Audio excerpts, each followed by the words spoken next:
Fala pessoal da prevenção, aqui quem fala é Dirceu Neto, fazendo esse vídeo com o apoio do pessoal da Suporte EPI e vamos esmiuçar o texto da nova NR5, cuja portaria foi aprovada agora no dia 7 de outubro de 2021, com proposta de texto para entrar em vigência a partir de 3 de janeiro de 2022. Então, sem mais delongas, vamos esmiuçar esse texto. Então a NR ela tem esse formato, são 9 itens mais o anexo 1, que é a CIPA da indústria da construção, né? Tem lá o objetivo, campo de aplicação, atribuição, constituição e estruturação, processo eleitoral, funcionamento, treinamento e um item que ganhou um destaque, que é a CIPA das organizações contratadas para prestação de serviço, dá bastante destaque. Vamos lá começar isso. A norma regulamentadora continua com o objetivo da prevenção de acidentes, né? Texto mantido, campo de aplicação voltado para o pessoal da CLT, sem novidade. O item 5.3, que trata das atribuições, vem lá. No item A, está falando que deve acompanhar na identificação dos perigos, avaliação dos riscos e também na adoção das medidas, né? O item B trata do mapa de risco, né? Atribuição. E o item C deve estar fazendo as inspeções para identificar situações de risco, sem novidade.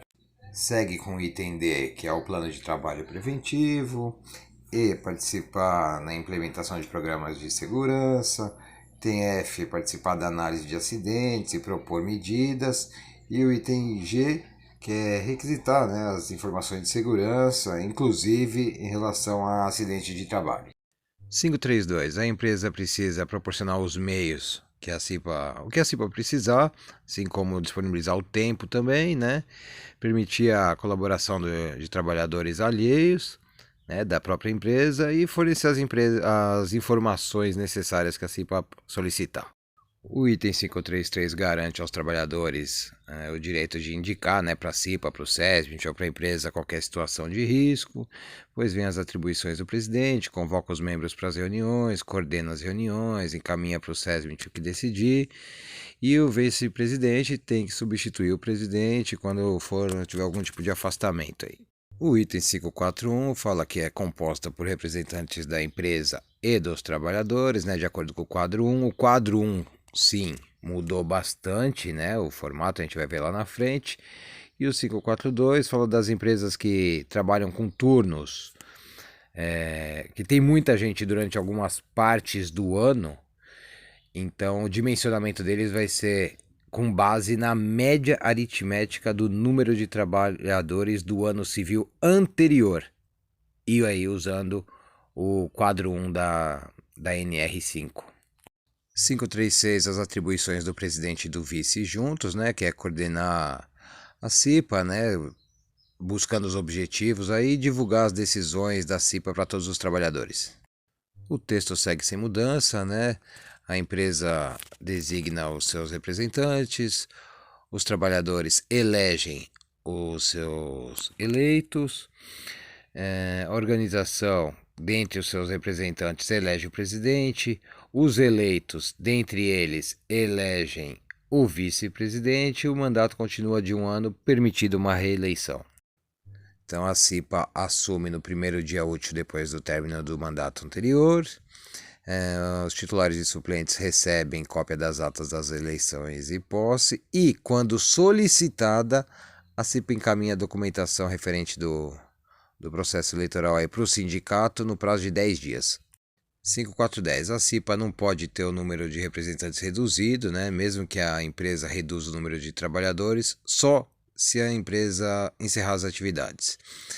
A empresa também não pode, em relação ao cipeiro, alterar as atividades dele, né, prejudicando as atribuições de trabalho, e também não pode transferir para outro estabelecimento sem a concordância do trabalhador, né, de acordo com o artigo 469, se resultar 469 da CLT, se resultar em transferência e mudança de domicílio do trabalhador.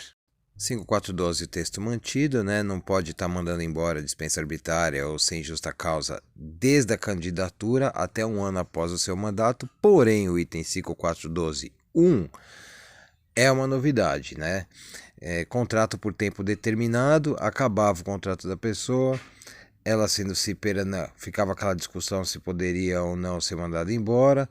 Esse item acaba com a discussão, então o término do contrato de trabalho por prazo determinado não caracteriza dispensa arbitrária ou sem justa causa do empregado eleito para cargo de direção da CIPA, ou seja, pode estar mandando embora sem ter os problemas provenientes. Quando a empresa não se enquadrar, né, no quadro 1 da NR5 e não for atendida por um SESMIT, a empresa então nomeia um designado e quando ela for atendida por um SESMIT, o SESMIT faz a função de CIPA, uma vez que a CIPA é um braço, né, do SESMIT. O MEI, né, o microempreendedor individual, ele não precisa nomear ninguém para ser designado, não precisa ter CIPA, né, devido à sua constituição é uma, duas pessoas só, então ele não precisa nomear ninguém. Quando a empresa nomeia, uma empresa normal nomeia alguém para ser o designado, ele precisa formalizar anualmente isso, né, através de documento. E quando a empresa tem um designado e ela cresce e ela precisa formalizar a sua CIPA, constituir uma CIPA, né, formal, nada impede então que a pessoa que era designado entre na CIPA, né, através de eleição ou mesmo como representante do empregador. Agora começa aí a falar do processo eleitoral, né? O item 551 diz que o empregador deve convocar, né, as eleições no prazo de 60 dias antes do término do mandato, né, o mínimo, né, de 60 dias.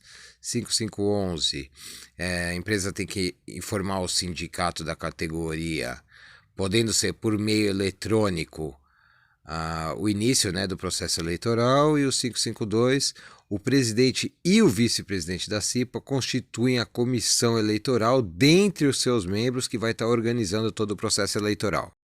Então, nas empresas que não tiverem CIPA, né, a comissão eleitoral é feita pelo empregador, né, constituída por ele. Tem que ser feito um edital dando ampla divulgação, né, podendo ser inclusive por meio eletrônico, né, ou físico, e convocando para eleição e abertura de inscrição para os candidatos. O item B aí fala que a inscrição, o período de inscrição para os candidatos tem que ser no mínimo de 15 dias corridos. Item C, qualquer empregado pode se candidatar, né? Estabilidade do emprego desde o primeiro dia da candidatura até a data da eleição, pelo menos, né? Se eleger até um ano após o término do mandato. O item D, tem que dar ampla divulgação, né, dos candidatos aí para os trabalhadores, podendo ser essa divulgação em meio físico ou eletrônico. E o item F, a realização da eleição em até 30 dias antes do término do mandato. A eleição é feita em dia normal de trabalho, respeitando os turnos, né, e de forma que tem a maioria dos empregados podendo votar. O voto é secreto. Item I, a apuração dos votos é em dia normal de trabalho, em horário normal, com acompanhamento do representante da organização, sindicato, podendo inclusive ser acompanhado pelos candidatos. E a organização tem que ser feita de uma forma, né, que garanta que a confidencialidade e a precisão do registro dos votos, né, tem que ser feito de forma organizada.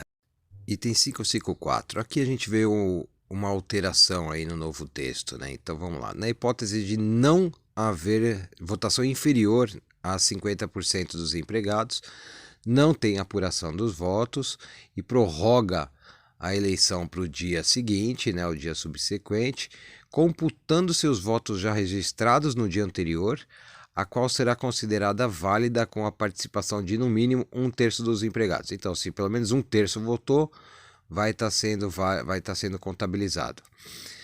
Constatada a participação inferior a 1/3 dos empregados no segundo dia de votação, não haverá apuração dos votos e a comissão eleitoral deverá prorrogar novamente, né, o período da votação para o dia subsequente, computando-se os votos já registrados nos dias anteriores, a qual será considerada válida com a participação de qualquer número de empregados. Então, nesse item a gente vê aí a mudança, né? Antigamente, no texto antigo, falava dos 50%, se não tivesse 50%, iria estar refazendo, né? Dessa vez colocou um critério aí para isso.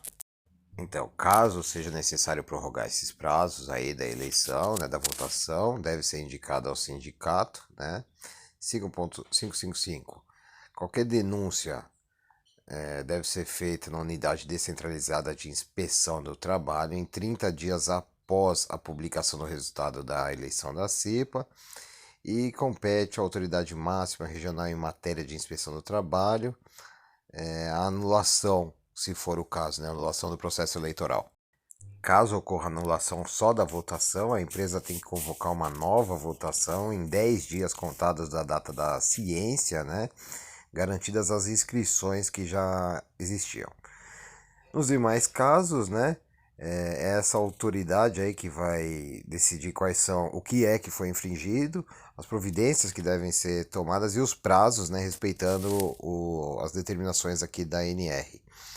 E se a anulação se der antes da posse dos membros da CIPA, né, o mandato atual fica assegurado a sua prorrogação aí até que se resolva a situação. 556. Os mais votados assumem nas condições de titulares e suplentes. 557. Empatou, o que tem mais tempo de casa ganha. 558.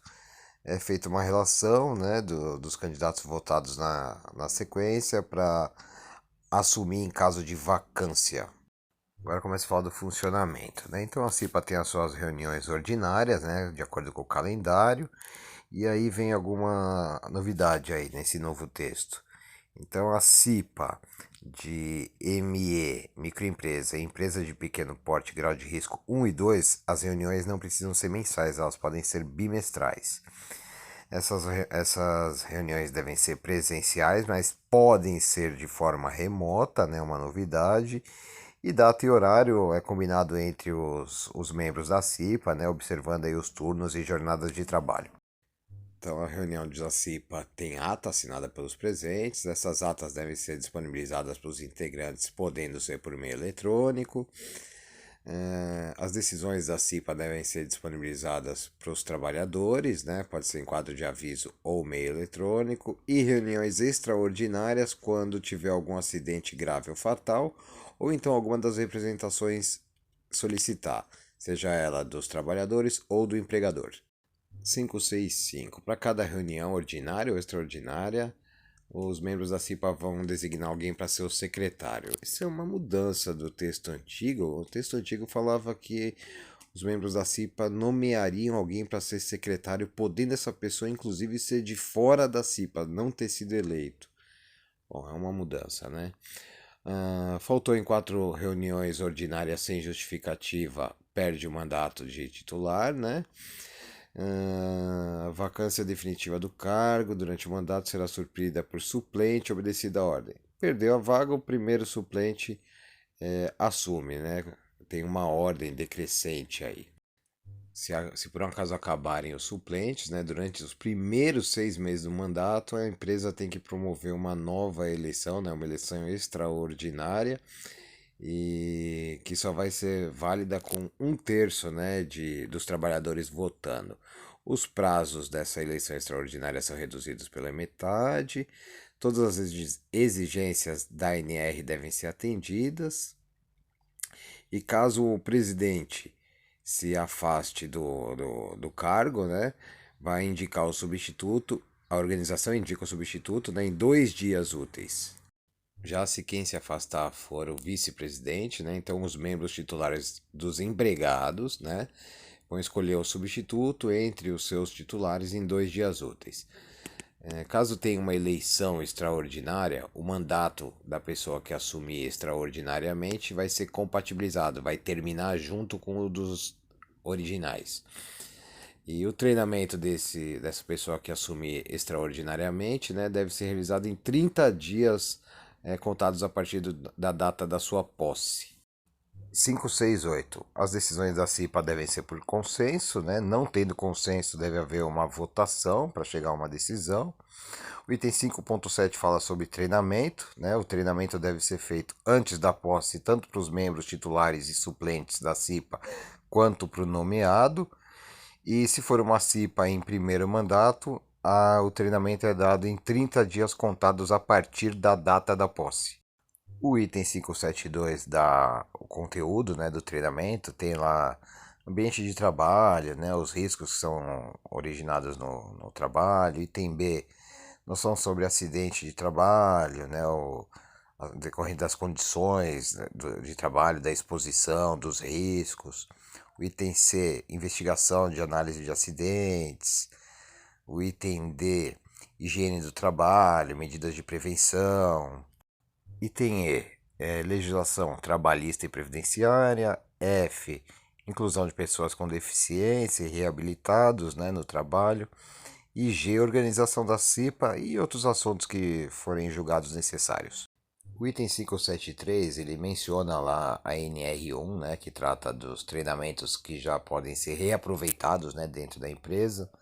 Então, treinamento realizado há menos de 2 anos, né, contados da conclusão do curso, pode ser aproveitado aí para o treinamento da CIPA, né. Esse treinamento ele é escalonado, né, para grau de risco 1, 2, 3 e 4, devendo ser de 8 horas, 12 horas, 16 horas ou 20 horas, respectivamente. Esse treinamento deve ter no máximo 8 horas diárias, né? Então esse treinamento ele também pode ser na modalidade à distância, porém ele deve ter uma carga mínima presencial, sendo ela de 4 horas para grau de risco 2, 8 horas para grau de risco 3 e 4, e essa carga horária para a empresa grau de risco 1 ou representante designado pode ser integralmente na modalidade de ensino à distância ou semipresencial. Quando esse treinamento for integralmente na modalidade de ensino à distância, esse treinamento deve conter os riscos específicos do estabelecimento, certo? Vamos lá, 574, o integrante do SESMIT fica dispensado do treinamento da CIPA. Bom, a NR aí mostra que em alguns casos onde não precisa ter CIPA, e tiver integrante do SESMIT, o SESMIT fica com as atribuições de CIPA. 5.8, demorou, mas chegou. Tem um tratamento agora diferenciado, né, mas determinando como é que funciona aí a relação de contratadas, né, em relação à CIPA. Ótimo, então estamos falando de empresa prestadora de serviço, né? Então a prestadora de serviço ela pode ter uma CIPA centralizada quando o número total dos seus empregados se enquadrar no quadro 1 da NR. O item 5811 fala da CIPA própria, né?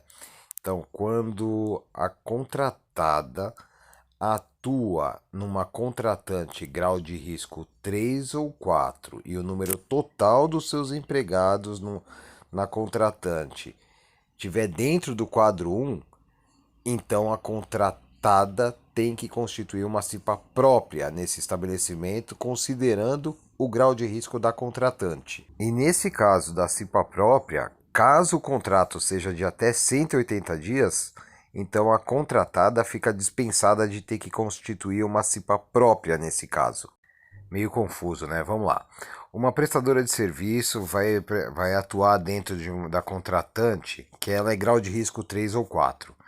A quantidade de trabalhadores que a prestadora de serviço vai colocar dentro dessa grau de risco 3 ou 4 se encaixa, vai precisar formar CIPA. Então ela tem que constituir uma CIPA própria dentro da contratante, certo? Agora, se o contrato for de até 180 dias, ela fica dispensada de ter que constituir essa CIPA própria. O item 5812 vai falar sobre o dimensionamento de quando tem CIPA própria, CIPA centralizada, né? Vamos lá então. A prestadora de serviço tem uma CIPA própria dentro da empresa X e essa CIPA própria alcança 50 trabalhadores dessa empresa prestadora de serviço dentro da empresa X, certo? Na empresa contratada, a empresa prestadora de serviço, quando for dimensionar a sua CIPA centralizada, vai desconsiderar aqueles 50 trabalhadores que é atendido pela CIPA própria dentro da empresa X. E aí ela vai desconsiderar esses 50 trabalhadores e vai dimensionar a sua CIPA centralizada desconsiderando aqueles 50, uma vez que aqueles 50 são atendidos por uma CIPA própria dentro da empresa X com um contrato maior do que 180 dias. É isso que diz o item 5812. Então vamos lá, o item 582. A prestadora de serviço, se ela for desobrigada de constituir uma CIPA própria, certo? Mas se ela tiver lá 5 ou mais empregados no estabelecimento da contratante, ela deve nomear uma pessoa para fazer o papel de CIPA. E o item 5821 diz que se essa nomeação de representante em estabelecimento onde já tem um empregado que é membro da CIPA centralizada, então essa nomeação fica dispensada, uma vez que já tem um representante cipeiro lá da CIPA centralizada. 5822. O estabelecimento do subitem 582 não exclui o disposto do subitem 5413. O 5413 diz de nomear um designado. Quanto ao estabelecimento, sede da organização contratada para prestação de serviço. Ou seja, a sede da prestadora também precisa ter um designado. 5823. A nomeação do representante da prestadora ela deve ser feita entre os empregados que exercem suas atividades dentro do estabelecimento.